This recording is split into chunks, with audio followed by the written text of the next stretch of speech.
Hello guys, അങ്ങനെ ഇന്ന് കോളേജിൽ പോയിട്ട് വന്നപ്പോഴാണ് ഇന്ന് എന്തെങ്കിലും ആർട്ട് ചെയ്താലോ എന്നുള്ളൊരു തോട്ട് ഇങ്ങനെ മൈൻഡിൽ വന്നത്. പിന്നെ ഒന്നും നോക്കിയില്ല, ഉടനെ ഒരു ഫോൺ പൗച്ച് ആർട്ട് ചെയ്യാമെന്നങ്ങ് വിചാരിച്ചു തീർന്നതിന് മുമ്പേ ഞാൻ ഉടനെ ടൂൾസ് സാധനങ്ങളൊക്കെ എടുത്തു കേട്ടോ. ഇതാണ് നമ്മുടെ ഫോൺ പൗച്ച്. ഇതിന് വേണം നമുക്ക് ആർട്ട് ചെയ്യാൻ. ഇനി എന്ത് ആർട്ട് ചെയ്യണം, എങ്ങനെ ചെയ്യണം എല്ലാം ഇനി പ്ലാൻ ചെയ്യേണ്ടിയിരിക്കുന്നു.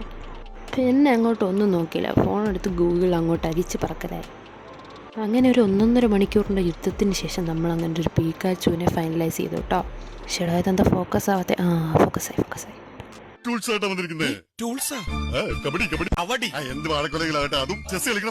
പിന്നെ അടുത്ത എൻ്റെ കലാപരിപാടി എന്ന് പറയുന്നത് ഈ ടൂൾസ് വെച്ചിട്ട് ഒരു ഔട്ട്ലൈൻ മേക്ക് ചെയ്തെടുക്കലാണ് കേട്ടോ. അങ്ങനെ കുറേ നേരത്തിന് ശേഷം ഞാൻ ആ ബോർഡർ അത്രയും ചെയ്ത് കഴിഞ്ഞു കേട്ടോ.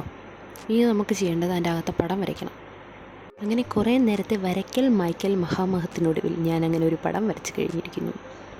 കണ്ടാൽ പീക്കാച്ചു ആണെന്ന് പറയൂലെങ്കിലും ഓൾമോസ്റ്റ് ഒരു പീക്കാച്ചുൻ്റെ ഒരു ലുക്കുവെന്ന്, അതാണല്ലോ നമുക്ക് ആവശ്യം.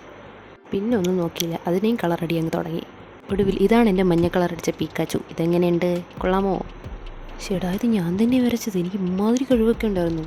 ഇനി അടുത്ത് നമുക്ക് അതിൻ്റെ ആ കണ്ണിനകത്ത് വെള്ള കളർ കൊടുക്കാം കേട്ടോ. ഇത് മാക്സിമം ബ്ലാക്ക് ഉള്ളതുകൊണ്ട് നമുക്ക് ബ്ലാക്ക് ഒഴിവാക്കിയിട്ട് ബാക്കി കളറുകളെല്ലാം കൊടുക്കാം.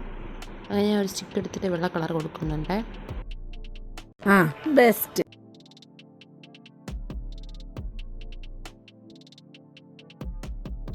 അങ്ങനെ വെള്ള കളർ കൊടുത്തപ്പോഴത്തേക്ക് ഇതാണ് കേട്ടോ എൻ്റെ ലുക്ക്. ഇനി എൻ്റെ വായര അവിടെയൊക്കെ റെഡ് കളർ കൊടുത്തു കഴിഞ്ഞാൽ വായര അവിടെ കവിളിൻ്റെ അവിടെയൊക്കെ റെഡ് കളർ കൊടുത്ത് ലാസ്റ്റ് ഇതാണ് നമ്മൾ ഔട്ട് ലുക്ക്. ഇഷ്ടമായി കമൻറ്റിൽ പറയണേ. അപ്പോൾ നെക്സ്റ്റ് വീഡിയോ കാണാം.